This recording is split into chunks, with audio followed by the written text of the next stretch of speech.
Standard 9 students, good morning to all of you. In your chemistry book chapter 1 matter in our surroundings, इसमें जो है हम लोग किस तरह से ये जो नेक्स्ट जो क्लास था उसमें किस तरह से हम लोग पिछले क्लास में पढ़े थे कि जो सब्लिमेशन सॉलिड से जो है डायरेक्ट गैस और ये कौन सा प्रोसेस है जिसमें सॉलिड डायरेक्ट गैस में कन्वर्ट होता है, तो उस प्रोसेस है सब्लिमेशन। उसी तरह सॉलिड से लिक्विड में होता है फ्यूज़न, लिक्विड से गैस में कन्वर्ट होना वेपराइजेशन, लिक्विड से सॉलिड में सॉलिडिफिकेशन, फिर गैस से लिक्विड में कंडेंसेशन। ये सारे प्रोसेस को मैं एक्सप्लेन की थी। इसमें एक एक्टिविटी है, जिस एक्टिविटी में तुम लोग को ये शो किया गया है कि तुम लोग को जार लेना है, ठीक है। इस तरह से ट्रांसपेरेंट जार लेना है, उसमें जो है थर्मोकोल का बॉल्स को डाल देना है इस तरह से जैसे ये डाला हुआ है, और ऊपर से रबर टाइट से एकदम टाइट जो है शीट, एक रबर शीट से उससे एकदम उसे कवर कर देना है, उसको बांध देना है। जैसा यहाँ पे सारा डिटेल दिया हुआ भी है कि close the mouth of the jar bye covering with a stretchable rubber sheet, और उसको एक रबर से टाइटली बांध भी देना है रबर शीट को, और उसे जो है फिक्स्ड करके सिक्योर करना है। और जो है जार को जो अप्स एंड डाउन उसे शेक करना है, जो जार है इसे इस तरह से शेक करना है, हिलाना है, अप्स एंड डाउन ऊपर नीचे करना है। तो तुम देखोगे इस तरह से उसका जो थर्मोकोल का बॉल्स है उसमें मूवमेंट स्टार्ट हो जाता है। अगर थोड़ा स्लो प्लकिंग है तो ऐसा, अगर ज़्यादा विग्रस हम लोग प्लकिंग किए, उसे हिलाए डुलाए बहुत ये किए, तो इतना ज़्यादा उसका जो है जो मॉलिक्यूल्स है इस तरह से मूवमेंट करने लगता है। तो यहाँ पे यही बोल रहा है फर्स्ट नंबर में कि on gentle plucking the balls vibrate midly like the particles of a solid। जैसे सॉलिड का पार्टिकल्स जो है वो करता है, हल्का प्लग करने पे उसका सॉलिड का पार्टिकल्स में दूरी कम होता है, वैसा वो शो कर रहा है।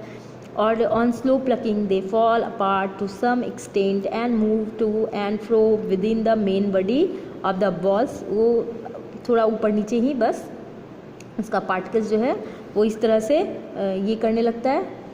एकदम जेंटल प्लकिंग था तो ऐसा हो गया। उसके बाद फिर जो है जब उसका स्लो प्लकिंग किया गया, लिक्विड का जैसा होता है वैसा हो गया, और ये सॉलिड का हो गया, ये लिक्विड का हो गया। उसके बाद जो है ऑन विगरस, बहुत जोर का अगर उसे हम लोग ये करेंगे हिलाएंगे तो फिर देखो उसका जार का जो है पार्टिकल गैस की तरह बहुत ज़्यादा मूवमेंट शुरू कर देगा कंटेनर में। ये उसे बस एक्सप्लेन करने के लिए एक्टिविटी दिया हुआ है। अब है मेज़रमेंट ऑफ टेम्परेचर। हम लोग टेम्परेचर का मेज़रमेंट कैसे करते हैं, तो there are 3 scale for the measurement of temperature of a system. ये तुम लोग पहले से भी जानते हो और पिछले क्लास में भी तुम लोग पढ़े होंगे। Celsius degree, Fahrenheit degree and kelvin degree. Standard 7 में भी तुम लोग इसे पढ़े होंगे। तो ये जो है मेज़रमेंट, टेम्परेचर को मेज़रमेंट करने का ये स्केल है। और on the Celsius scale the freezing point of water is taken as 0 degree Celsius. यानी अगर हम सेल्सियस स्केल पे ले तो जो वाटर का फ्रीजिंग पॉइंट होता है वो 0 डिग्री सेल्सियस होता है, यानी 0 डिग्री सेल्सियस पे वो फ्रीज हो जाता है, जम जाता है। Whereas its boiling point is taken 100 degree Celsius. यानी वाटर जो इस टेम्परेचर पे बॉइल करने लगे सेल्सियस स्केल पे, वो टेम्परेचर है 100 degree. The scale is calibrated from 0 degree to 100 degree Celsius. यानी इसका स्केल जो है 0 से 100 डिग्री तक इसका स्केल जो है वो होता है। On the Fahrenheit scale the freezing point of water is taken 32 degree Fahrenheit. Fahrenheit में 32 डिग्री टेम्परेचर होता है जो फ्रीजिंग होता है वाटर का, और जो उसका बॉइलिंग पॉइंट होता है वो होता है 212 डिग्री फ़ारेनहाइट। ये जो है 30, इसका ये स्केल कैसे जो कैलिब्रेटेड है 32 to 212 degree Fahrenheit. The Celsius and Fahrenheit scale are related with each other as follows. यानी डिग्री, ये जो सेल्सियस और फ़ारेनहाइट जो है वो इस तरह से रिलेटेड है, जैसे degree Fahrenheit is equal to 9/5 degree Celsius plus 32। तो इस तरह से हम इसके ऊपर अगर सेल्सियस स्केल पे किसी चीज़ का दिया हुआ है तो हम इस इक्वेशन का यूज़ करके, इस रिलेशन का यूज़ कर फ़ारेनहाइट में उसे कन्वर्ट कर सकते हैं। On the Kelvin scale the freezing point of water is taken as 270 degree 0.15 kelvin. Freezing point जो है वाटर का 273.15 केल्विन है एंड इसका जो बॉइलिंग पॉइंट है वो 373.15 केल्विन है। तो the Kelvin scale is related to Celsius scale. ये किस तरह से रिलेटेड है? तो जो केल्विन स्केल है, जो सेंटीग्रेड स्केल है, तो ये जो है ये रिलेटेड है 273.15 प्लस जो टेम्परेचर दिया हुआ है केल्विन में, वो कन्वर्ट हो जाएगा। जो टेम्परेचर सेल्सियस का है उसका इज इक्वल टू इतना प्लस जो टेम्परेचर है और वो केल्विन में कन्वर्ट हो जाएगा। तो for our convenience we use 0 degree Celsius is equal to 273 kelvin, यानी 0 डिग्री सेल्सियस जो है वो कितना के बराबर है? 273 केल्विन के इक्वल है। यानी जो फ्रीजिंग पॉइंट वाटर को 0 डिग्री है और इसका जो है 273 जो है 0.15 है। तो कन्वीनियंस के लिए हम लोग उसे 15 जो 0.15 है उसे हटाकर 273 केल्विन ही लेते हैं। अब यहाँ पे कन्वर्ट करने के लिए कुछ एग्जाम्पल भी दिया हुआ है। जैसे कन्वर्ट करना है तुमको 30 डिग्री सेल्सियस केल्विन, जो 30 डिग्री सेल्सियस है उसे केल्विन स्केल में तुम्हें कन्वर्ट करना है। तो तुम कैसे करोगे? तो जो केल्विन स्केल के लिए 33 डिग्री जो सेल्सियस है, तो इस तरह का तुम 273.15 प्लस ये जो 30 है यानी जो टेम्परेचर है उसका, ये जो इतना प्लस जो टेम्परेचर, ये जो फार्मूला है इसका यूज़ करना है। टेम्परेचर कितना दिया हुआ है? 30 डिग्री सेल्सियस, तो वो टेम्परेचर लिख देना है तो केल्विन में वो कन्वर्ट हो जाएगा प्लस करने पे। अब है तुम्हें कन्वर्ट करना है 575 केल्विन टू सेल्सियस। ये सेल्सियस टू केल्विन कन्वर्ट हुआ।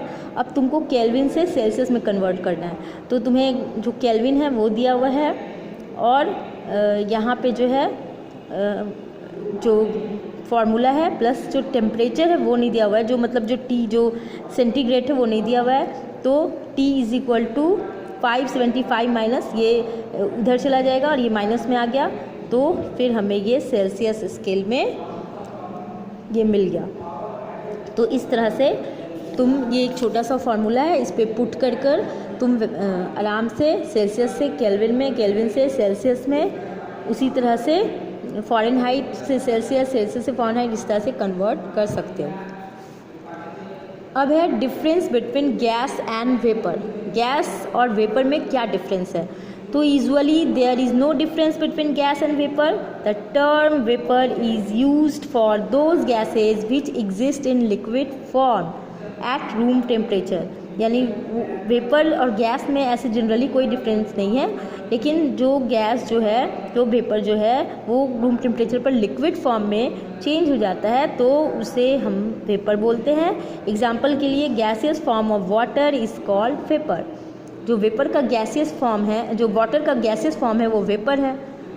On the other hand hydrogen, oxygen, nitrogen, carbon dioxide ETC exist as gaseous. वो रूम टेम्परेचर पर गैसियस स्टेट में ही पाया जाता है, लेकिन जो भी गैस है जो रूम टेम्परेचर पर लिक्विड फॉर्म में पाया जाता है वो जो है वो वेपर कहलाएगा। तो on the other hand hydrogen, oxygen, nitrogen, carbon dioxide ये गैसियस फॉर्म में है और hence each one of is called a gas not a vapour. जो रूम टेम्परेचर पे गैसियस फॉर्म में ही पाया जाएगा वो सारा गैस कहलाएगा, वो वेपर नहीं कहलाएगा। लेकिन वैसा गैस जो रूम टेम्परेचर पे लिक्विड फॉर्म में पाया जाता है वो क्या कहलाएगा? वो वेपर कहलाएगा। तो अब तुम लोग को जो है नेक्स्ट क्लास में मैं एक्सप्लेन करूँगी कि ये सब्सटेंस जो है कैसे बिहेव करते हैं। So substance behave when they are placed in hot place. Thank you.